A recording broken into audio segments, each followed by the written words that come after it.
ನಮಸ್ತೆ ಎಲ್ಲರೂ ಹೇಗಿದ್ದೀರಾ? ಇವತ್ತು Sunday. Sunday special chicken curry ಹೇಗೆ ಮಾಡೋದು ಅಂತ ಹೇಳ್ಕೊಡ್ತಾ ಇದ್ದೀನಿ. ಇದು ಸ್ವಲ್ಪ ಡಿಫ್ರೆಂಟ್ ಆಗಿರುವಂಥ ಕರಿ, ತುಂಬ ಈಸಿಯಾಗಿ ಟೇಸ್ಟಿಯಾಗಿ ಮಾಡ್ಬೋದು. ಜೋಳದ ರೊಟ್ಟಿ ಜೊತೆ ಅಂತೂ ಇದು ಕಾಂಬಿನೇಷನ್ನು ತುಂಬ ಸಖತ್ತಾಗಿರುತ್ತೆ. ಇದನ್ನ ಬೆಳ್ಳುಳ್ಳಿ ಮತ್ತು ಈರುಳ್ಳಿನ ಯೂಸ್ ಮಾಡ್ಕೊಂಡ್ಬಿಟ್ಟು ಗ್ರೇವಿ ಮಾಡೋ ಅಂಥದ್ದು. ಬನ್ನಿ ನೋಡೋಣ ಹೇಗೆ ಮಾಡೋದು ಅಂತ ಮೊದಲಿಗೆ 1 ಟೇಬಲ್ ಸ್ಪೂನಷ್ಟು ಜೀರಿಗೆಯನ್ನು ನಾವು ಸ್ವಲ್ಪ ಹುರ್ಕೋಬೇಕಾಗತ್ತೆ ಕೆಂಪಿಗೆ. ನಂತರ ಇದಕ್ಕೆ ಸ್ವಲ್ಪ ಕರಿಬೇವು ಸೊಪ್ಪು ಮತ್ತು ಕೊತ್ತಂಬರಿ ಸೊಪ್ಪು ಬೇಕು. ಕರಿಬೇವು ಸೊಪ್ಪು ಸ್ವಲ್ಪ ಜಾಸ್ತಿನೇ ತೊಗೋಬೇಕಾಗತ್ತೆ ಇದಕ್ಕೆ. ಇಲ್ಲಿ ಒಂದು 5 ರಿಂದ 6 ಹಸಿಮೆಣಸಿನ್ಕಾಯಿ ಮತ್ತು ಸ್ವಲ್ಪ ಪುದೀನ, ಮತ್ತು ಇಲ್ಲಿ ಸ್ವಲ್ಪ ತೊಳೆದು ಹೆಚ್ಚಿಟ್ಕೊಂಡಿರೋಂಥ ಪಾಲಕ್ಕು ಒಂದು ಹಿಡಿಯಷ್ಟು ಹಾಕ್ತಾಯಿದ್ದೀನಿ ನಾನು. ಇದು ಟೇಸ್ಟ್ ತುಂಬ ಚೆನ್ನಾಗಿ ಬರುತ್ತೆ ಪಾಲಕ್ ಹಾಕೋದ್ರಿಂದ. ನಂತರ ಇದಕ್ಕೆ ಹುರಿದಿಟ್ಕೊಂಡಿರೋಂಥ ಜೀರಿಗೆಯನ್ನು ಹಾಕ್ಕೋಬೇಕು. ಇದನ್ನ ಹಾಕ್ಕೊಂಡ್ಬಿಟ್ಟು ನುಣ್ಣಗೆ ಈ ರೀತಿಯಾಗಿ ಗ್ರೈಂಡ್ ಮಾಡಿ ಎತ್ತಿಟ್ಕೋಬೇಕು. ನಂತರ ಇದಕ್ಕೆ 3 ರಿಂದ 4 ಈರುಳ್ಳಿಯನ್ನು ಈ ರೀತಿಯಾಗಿ ಉದ್ದುದ್ದಾಗಿ ಹೆಚ್ಚಿಟ್ಕೋಬೇಕಾಗತ್ತೆ. ಈರುಳ್ಳಿ ನೀವು ಜಾಸ್ತಿ ಹಾಕಿದಷ್ಟು ಇದು ಗ್ರೇವಿ ಕೂಡ ತುಂಬ ಟೇಸ್ಟಿಯಾಗಿ ಬರುತ್ತೆ. ನಂತರ ಇದಕ್ಕೆ 1 ಹಿಡಿಯಷ್ಟು ಬೆಳ್ಳುಳ್ಳಿನ ಈ ರೀತಿಯಾಗಿ ಸುಲಿದಿಟ್ಕೊಂಡಿದ್ದೀನಿ. ಇದಕ್ಕೆ ಬೆಳ್ಳುಳ್ಳಿ ಎಷ್ಟು ಜಾಸ್ತಿ ಹಾಕ್ತಿರೋ ಅಷ್ಟು ಟೇಸ್ಟ್ ತುಂಬ ಚೆನ್ನಾಗಿ ಬರುತ್ತೆ. ಇಲ್ಲಿ ನಾನು ಯೂಸ್ ಮಾಡಿರೋವಂಥದ್ದು ಜವಾರಿ ಬೆಳ್ಳುಳ್ಳಿ. ನಂತರ ಇಲ್ಲಿ ಅರ್ಧ kg ಚಿಕನನ್ನು ಚೆನ್ನಾಗಿ ತೊಳೆದು ಎತ್ತಿಟ್ಕೊಂಡಿರೋದು.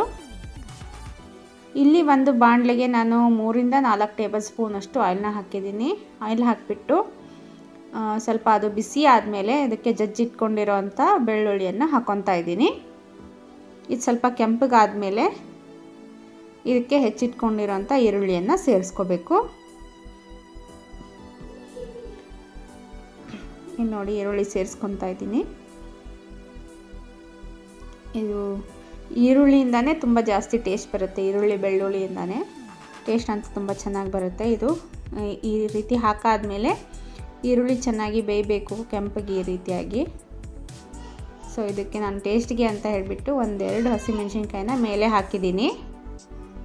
ನೀವು ಬೇಡ ಅನ್ನೋರು ಸ್ಕಿಪ್ ಮಾಡ್ಕೋಬೋದು. ನಂತರ ಇದಕ್ಕೆ ಕರಿಬೇವು ಸೊಪ್ಪನ್ನು ಸೇರಿಸ್ಕೊಂಡಿದ್ದೀನಿ.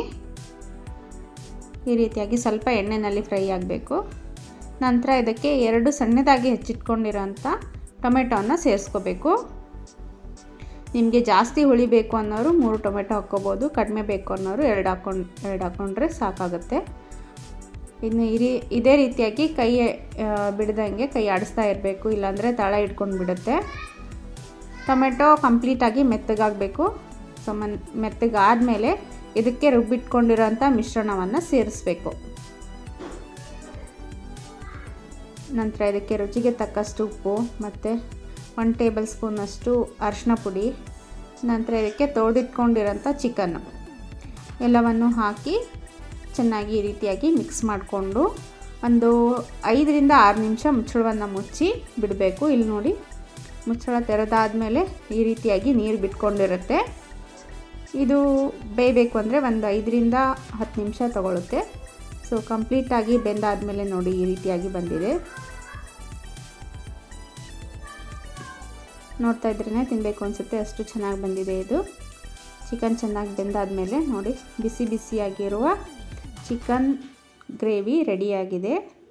ಈ ವಿಡಿಯೋ ನಿಮಗೆ ಇಷ್ಟ ಆಗಿದ್ದರೆ ದಯವಿಟ್ಟು ಲೈಕ್ ಮಾಡಿ, ಶೇರ್ ಮಾಡಿ ಮತ್ತು ಸಬ್ಸ್ಕ್ರೈಬ್ ಮಾಡ್ಕೊಳ್ಳಿ. ಒಂದು ಸತಿ ಈ ರೀತಿಯಾಗಿ ಚಿಕನ್ ಗ್ರೇವಿನ ಮಾಡಿ ನೋಡಿ, ಹೇಗೆ ಬಂತು ಅಂತ ಹೇಳ್ಬಿಟ್ಟು ಕಮೆಂಟ್ ಮೂಲಕ ತಿಳಿಸಿ. ಧನ್ಯವಾದಗಳು.